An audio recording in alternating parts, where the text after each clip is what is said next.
right at X values where revenue is above cost, there's a profit. Where it is cost is above the revenue, there's a loss. The height of the profit function at any X is the amount by which the revenue is above the cost in the graph. So we see this whole revenue maximizing the profits where it's going, right? Where is that little sweet spot?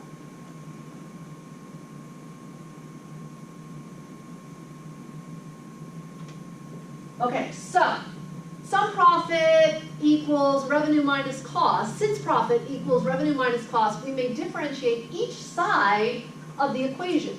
So we could take the derivative of the profit, which is going to be equal to the derivative of the revenue minus the derivative of the cost.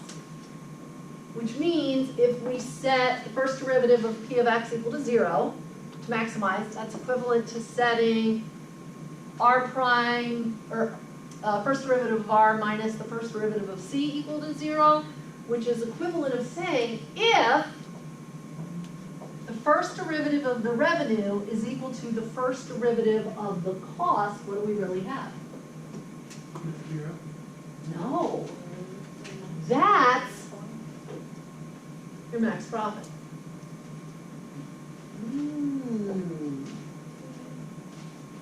Let's look. Without all the words in there, let's just look at the equation. We know from the example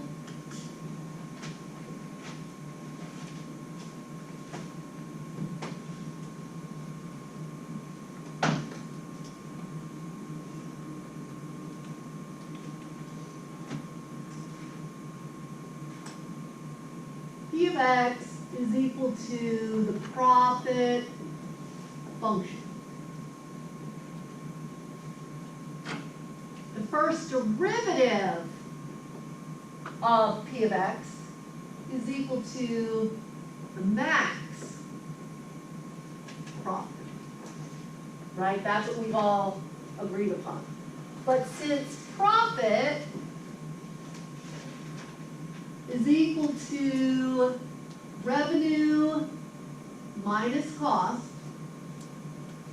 we know that in taking derivatives, we could say the first derivative with respect to X, the derivative of R with respect to X, minus the derivative of C with respect to X, right? Because they're all in terms of X.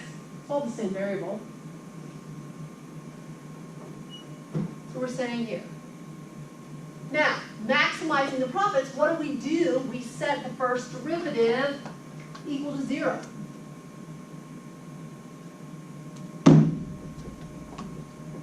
Right? That's how we solve it, to figure out what our value needs to be to maximize it.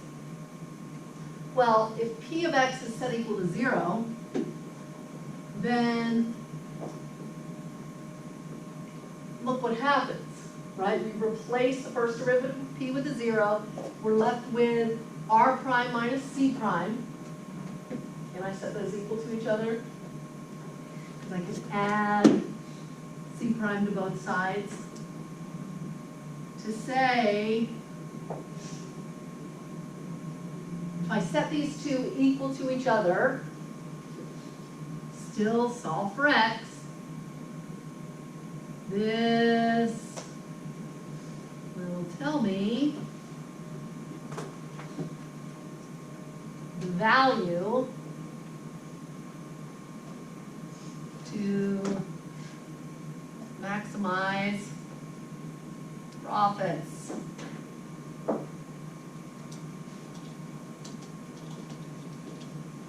So you have two choices.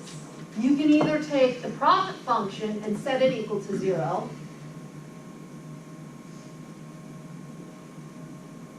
first choice, or you could set the derivative of the cost function equal to the derivative of the revenue function and solve that equation. Now what's going to happen? You're going to wind up with terms on the left, terms on the right, so you're going to put them all on one side, set it equal to 0, factor, find your solutions, figure it out. Good? So it goes on to say, So this shows setting P of x, the first derivative of P of x equal to 0, that we can say the first derivative of the revenue is equal to the first derivative of the cost, which will maximize the profits. So this may be expressed in what we call marginals. So again, it means the same thing, but when we talk about it in a business context, they're not going to keep saying, did you take the first derivative? Do you think that's what's talked about in the board meeting? No. Not that I'm aware of. Anyway, it's expressed in marginal, so it says M of R is equal to M of C, M meaning marginal. Marginal revenue. Because if the marginal revenue is equal to marginal cost, it's the classic economic criterion for maximum profit, which is the goal, right? If you're producing something, isn't that what you want to be able to do with it? Sounds logical. Put it into action, let me know. Come back and tell me what you're all about. Okay, questions? We only do either or. Right, you shouldn't have to do both, but if you did both, it should produce the same results. But this is a derivation of your maximum profit, right? Because profit is revenue minus cost. So we've gone way off the rails of doing math, being like, hey, your economics on the side is da, da, da, da, da, right? Because you have to be able to apply it. Or at least being able to apply it makes it a lot more useful. Okay, so here's this classic economic criteria. If these are equal, the marginal revenue and the marginal cost. Now, that does not mean that revenue and cost should be the same. Because if they're the same before you take the first derivative, then what do you have?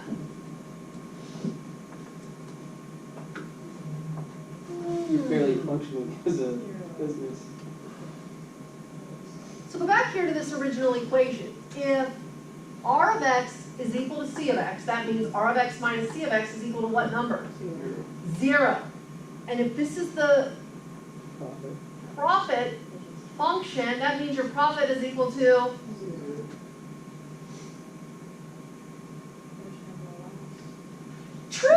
true. It's at least you zeroed out for the year, not so bad, you don't have any loss. So yes, it's a positive thing, but you didn't It's make the same as not doing anything, always stay home. but you didn't lose anything. So that's the silver lining.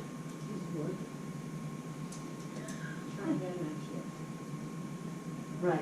It depends. Did you factor in your cost, your own salary? Because that's what people forget to do when you're the business owner and you pay yourself last. And if you have no profit, you didn't give yourself a salary, it's not a good thing. Yes, your business is still afloat. Your faces, yeah. You cannot let go. Okay, You cannot collect 200. new problem. Farmer has 100 feet of fence and wants to build a rectangular enclosure along a straight wall. If the side along the wall needs no fence, so technically it's a 3-sided fence, find the dimensions that make the enclosure as large as possible and also find the maximum area.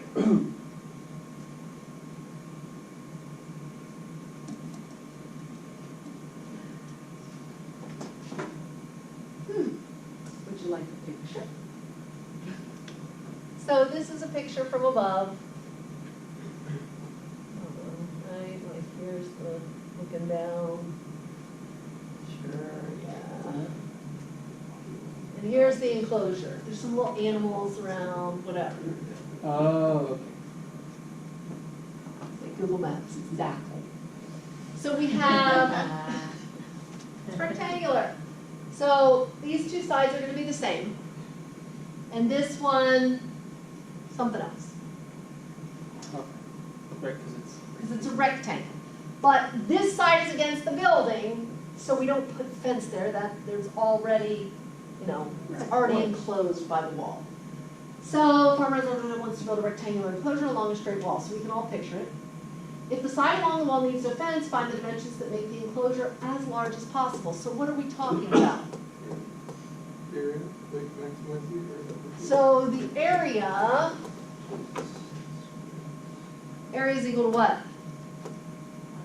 Length times width, or in our example, x times y. But we have too many variables, so what else do we know?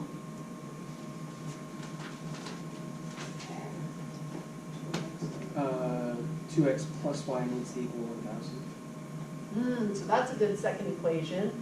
2x plus y has to equal 1,000. So now we can get rid of, well, what do we want to do? We could isolate the y, plug it in. We could isolate the y in the second equation and plug it into the first equation. So subtracting 2x from both sides, we get y equals 1,000 minus 2x. Now I'm going to take this information, plug it in here. Yeah. Okay.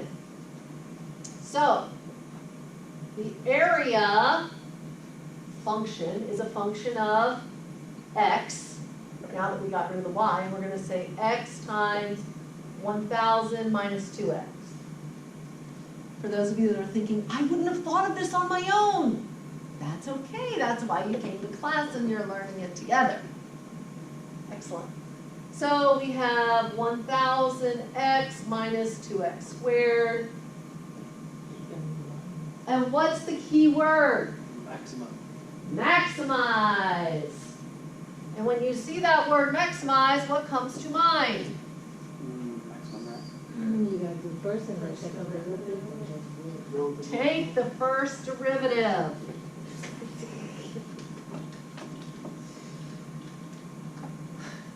Oh, she's angry right now. Watch out. So we've got our area. We figured out all over there, that was all our backstory, right? To say that area is equal to 1,000x minus 2x squared. 2x squared. Okay. Take first derivative. 1,000 minus 4. 1,000 minus 4x. Everybody good with the arithmetic there? Awesome. And we're maximizing it, so we set the first derivative equal to 0 to solve for x. So 4x equals 1,000. Divide both sides by 4, x is equal to 250. Check my arithmetic. Yeah, Yeah, that's and then correct. from there you would plug that x. Now, just to be our due diligence, that was the first derivative. Second derivative, check for concavity to ensure that we have a relative max. So if we take the second derivative, a double prime, we wind up with just -4, so that's concave down. So we are expecting that that's our max. I wanted to say it out loud so that I feel like I said it all the things you need to know. Was I just gonna go with x equal 250? You betcha. Oh, yeah. Yeah, I got it, I'm done, I'm plugging it into unassigned. Moving on. Now, it says find the dimensions, so we've got 250, 250, 500. and what's y? 500. How do you know? Arithmetic. Because you go all the way back to the beginning Science. to say 2x plus y equals 1,000, 2 times 250 plus y equals 1,000, 1,000 minus 500 equals y. 500 equals y. So the dimensions are 250 by 500.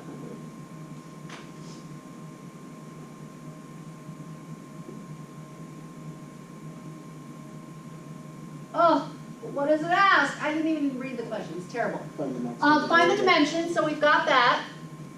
Number one, find the dimensions, 250 feet by 500 feet. Oh, 125,000 square feet. And then we gotta plug it in, find the maximum area. Part two is we have to multiply those together. Since area equals x times y, how much did you say? 125,000. 125,000 yeah. square feet. So the hope is all these little animals now be enclosed. Won't lose them.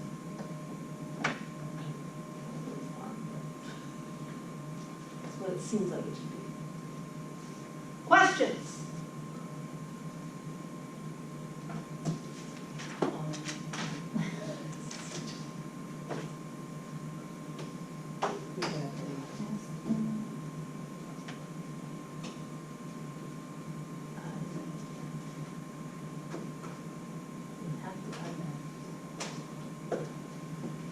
Yes, of course we have to add letters. It's math. Hold on. Yes, sir. We looked in the area equation over there, and then you went to a of x equals x parentheses 1,000. Why'd you Why? yeah. Why? Okay, so two things are going on. Area is equal to x times y, because we, based on our picture. But the other thing that we knew is that a farmer only has 1,000 feet. So you have to say, okay, well, I need two x's and one y out of this 1,000 feet.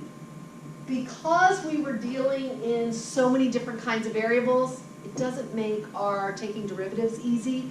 We'd rather be in one equation with one unknown than a, x, and y. So why did I say a of x? So that you would recognize that this is a function. Area is a function of x in all x's.